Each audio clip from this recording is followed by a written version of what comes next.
This episode will consist of topics around domestic abuse, domestic violence and sexual violence. If you require any support or help, please get in contact with your local domestic abuse, sexual violence organisation. In the UK, you can call the National Domestic Helpline on 0808 2000 247. And if you are listening overseas, please contact your national helpline where support, advice and guidance will be available for you. Hello and welcome to another episode of A Conversation With.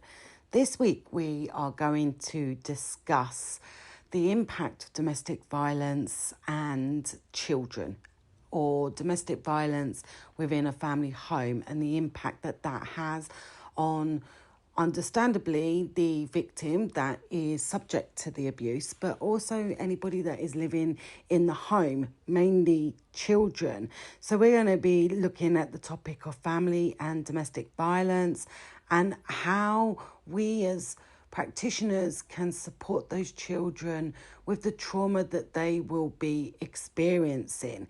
If you are a victim of domestic abuse and you have children, there is no shame here. There is no judgment here. There is no finger pointing here.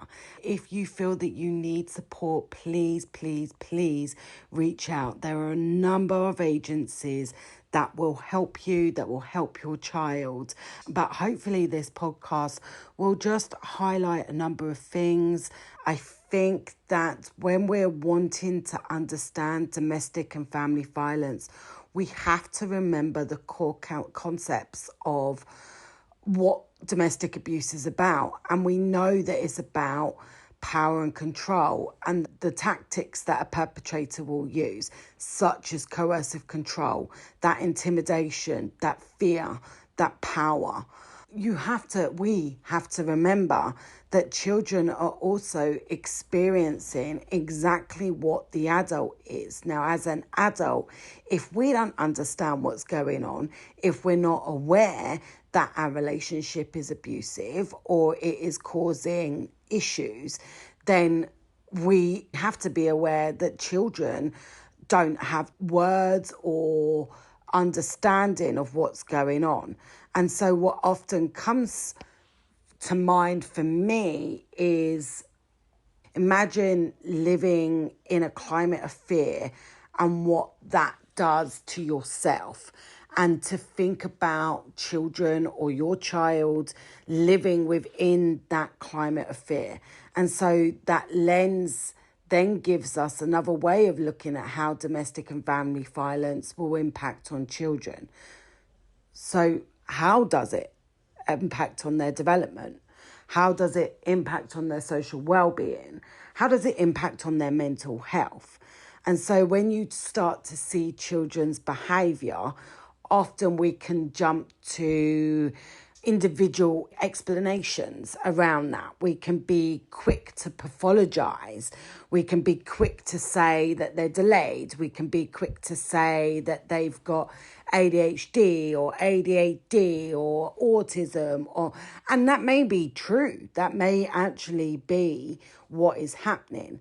But what the domestic violence lens does, if you understand that climate of fear and what trauma does to children, it gives a whole different perspective of the environmental context in which children are living and having to navigate. I think having that environmental lens allows practitioners to see things very differently, and it allows me as a practitioner to understand that children's behaviour can be a result of what is happening at home. And I think that we have to be curious about that and how children will see the world, and how they see the world will be very, very different to how an adult will see the world.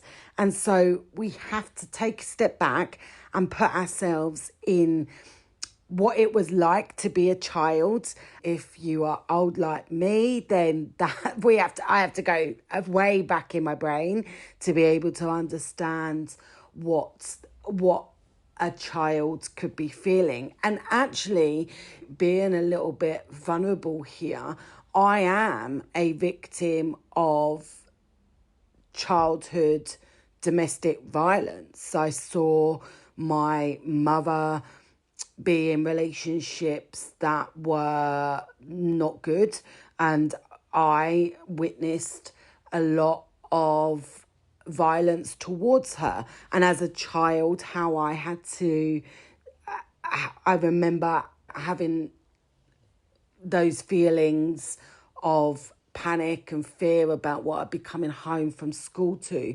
But also I had siblings. And so I wanted to ensure that my siblings were okay, but also having to navigate a really scary world as a child. So when I'm talking about the impact of what domestic violence has on children, I'm not just coming from a practitioner level. I'm actually coming from that personal place of what it really was like as a child and those feelings. So hopefully this gives it a little bit more clout, I guess, of not just a practitioner speaking, but actually a survivor of such. Now, some children that are being subjected to violence can be very outward in their behaviour. They can have problems at school, for example, or they can be doing everything they can to stay out of trouble. So that class A student, if you like, always wanting to learn. In my case, school was a safe space. I liked being at school. I liked being away from my family home. And one of the tactics that the perpetrator would use is sometimes we were not allowed to go to school. It would be a punishment, I guess. And I think that understanding domestic violence and understanding how perpetrators work, they will go for the thing that you value the most. And for me as a child, it was my education. It was my safe space. It was, I don't have to be around this for very long periods of time. So when I was at school, I was, up until I was starting to be a rebellious teenager, I was a very studious student. So, and actually, if we go back, I'm in my 40s now, but if we go back 30 odd years ago, practitioners did not have the knowledge of abuse that we have now. We didn't have podcasts. We didn't have the internet. We didn't have practitioners or government agencies talking about abuse 30 odd years ago. We just didn't. It was a new phenomenon. Domestic violence was never a new thing, but it was a new phenomenon to talk about it. It was a new phenomenon to talk about child safeguarding issues. And actually, very early in primary school or elementary school, if you're listening abroad, it was through play, writing, education that actually issues started to come to the forefront. I get told by many, many parents many things about how their children have been affected by the abuse that they are living with. I've heard stories about how children will be afraid to go to school. For me, it was the other way, but they would be too afraid to leave their mother. They would be afraid to come home from school. I remember walking home from school as a young child, and I would have this feeling of, what am I coming home to? Is there going to be another police man there? Is there going to be an ambulance there? Is my mother going to have a broken jaw? Is my mother going to have a black eye? So for me, it wasn't necessarily about leaving her. It was about returning home, afraid to sleep alone at night. I, as a fully grown woman, it was only in my 30s, and I'm now in my 40s, but it was only in my 30s where I could go to sleep without a TV on or a light on. Now, if we look at that in the entirety of what that actually looks like, and let's unpick that, the abuse that I would have experienced would have been from the age of dot really, but where I became very much aware of it would have been about 5 or 6. So then we are in my 30s plus, where I as a fully grown woman that is living in a safe environment could not sleep without having some white noise. So that's 35 years plus of a coping strategy. So this stuff does have a long-lasting effect. Many people will have nightmares. They will have undescribable feelings of anxiety and sadness. Their behaviour is going to be very, very different from their peers that are not experiencing abuse at home. They may stop eating as a way of control. So you see teenagers that have developed eating disorders, or the other way, they're overeating. They could start wetting the bed. They might cry or become irritable or become quite angry. Like I said, I was a very studious student. I tried to be the best child that I could be in order to avoid being within a situation that was going to cause me harm. In actual fact, it really didn't matter what I did or what I didn't do. If a perpetrator wants to abuse, a perpetrator will abuse no matter what that person may or may not be doing. Some will have extreme attachments, be very, very clingy, or even attachments to strangers. There's a whole range of things that children will go through, and that parents have told me about their children. And again, when they become a school age, can be quite problematic. And so it's very easy to label a child as the naughty child or the bully or the ADHD kid. And actually it could be that, but there could be some other stuff that's going on that a child is trying to articulate, but they don't know how to articulate. The impact of abuse on children is very disruptive. For me, my behaviours, my trauma kind of manifested when I became a teenager. So you're navigating from being a child to a teen. So you're going through puberty, you're going through all the physical and the social change. You're going through that natural, I guess, pushing of boundaries, that reckless behaviour. Things like promiscuity, things like alcohol abuse, things like drug abuse, things like developing unhealthy habits was hiding a whole range of trauma behaviours. Anxiety can increase. So those are some of the behaviours that you may see. Usually the mother may not be noticing the changes, or they may notice the changes within their children if they are still very much within that place of chaos. And I do call it chaos because a perpetrator will cause a whirlwind of chaos. It may not be so obvious. If that person is out of the relationship and everyone within that family home starts to feel safe, it could be that actually they're starting to notice some behaviours within their children.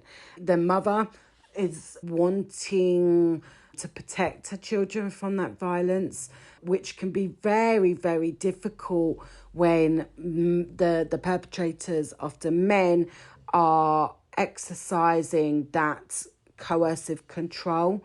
I've already mentioned that there'll be a lot of risk assessing that is going on a day-to-day basis to get through the day, to manage the partner's behaviour in the best way that she can, and will to shield her children from that sometimes. So I've known people where that will never put their baby down, because if that baby gets put down and it cries, then she's likely to get a slap or a punch because the baby is making noise. Now, we know that actually having children that's not being in their cot or having playtime or whatever it may be, and constantly in the arms of its mother, is going to have some effect. But the mother is protecting her child, but actually what she's also doing is delaying. And again, no shame and there's no blame and there's no guilt tripping here, but actually what is happening where you're physically protecting your child by holding that child, for example, is actually it then delays the development for that baby. For older children, there will be attempts from them to protect the parent. So it could be that that child is getting in the middle to try and protect the victim. There can often be a role reversal where that child then has to take that position of adulthood or growing up way faster than what they should do. That child being hypervigilant. So that child then becomes the parent for that parent, which is really quite confusing for a child. They may, for example, feign illnesses to stop them from going to school so that they're with the parent who's experiencing that abuse, to limit the effects of the presence of the perpetrator on that day, who may or may not be working from home. They may make a decision to stay home and pretend they're sick so that there will be some sort of possibility of stopping the violence happening that day. And if they weren't there, or they are very distracted at school, they won't be able to focus on their schoolwork, and they will be so worried about what's going on at home that they're just kind of daydreaming, looking out the window, for example, or not being present within the environment that they're in, be that at school or college.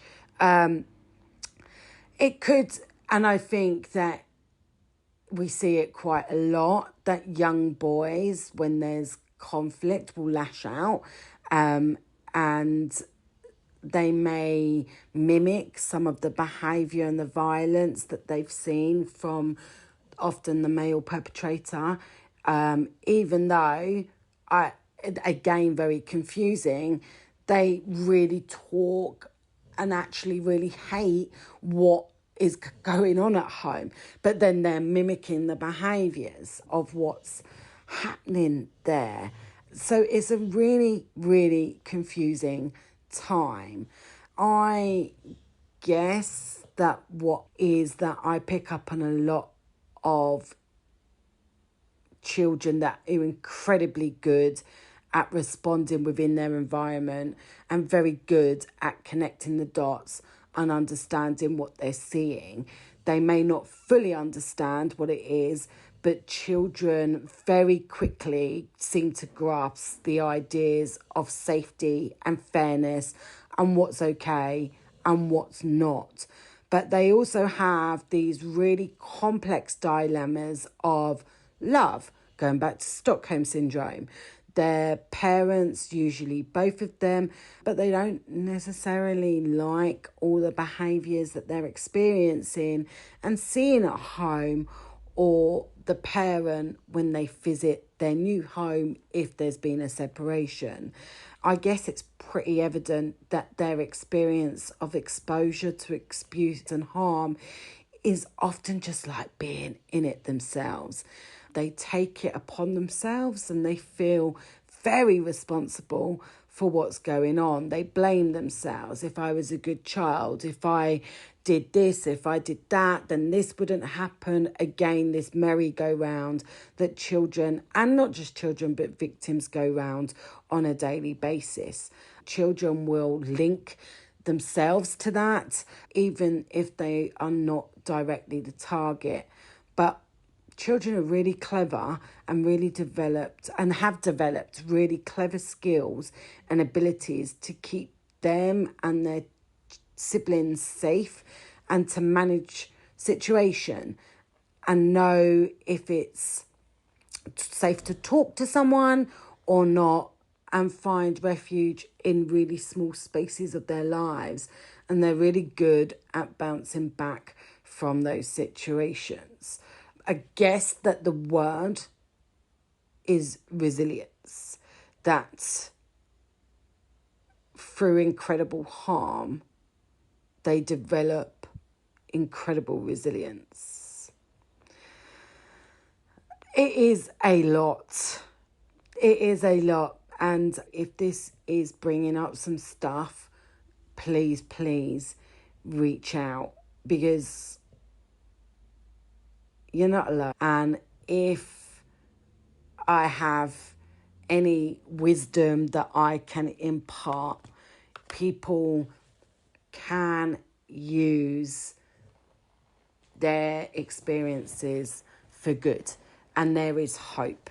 From a child that grew up around abuse, that experienced her own abuse, got a life with hard work, has a degree, has an amazing career, has amazing children. The environment that you come from doesn't have to be in the environment that you have to stay in, I guess, is what I'm trying to impart. Having conversations with parents about how family violence is affecting their children is so important for a number of reasons.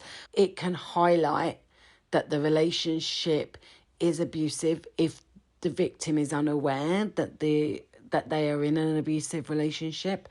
It ensures that children are visible.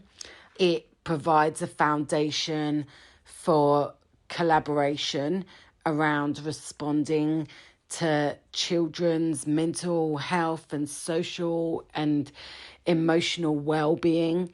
I need to, as a practitioner, collaborate, because if I don't, then it's going to do a disjustice to the children. We know that violence and abuse can be very damaging for children, but just telling people that isn't necessarily just going to help.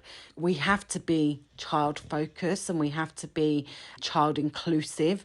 I am pleased. I don't think it's necessarily gone far enough, but I'm pleased that in the UK, that a couple of years ago, the law or the definition was changed to recognise that children are victims within their own right.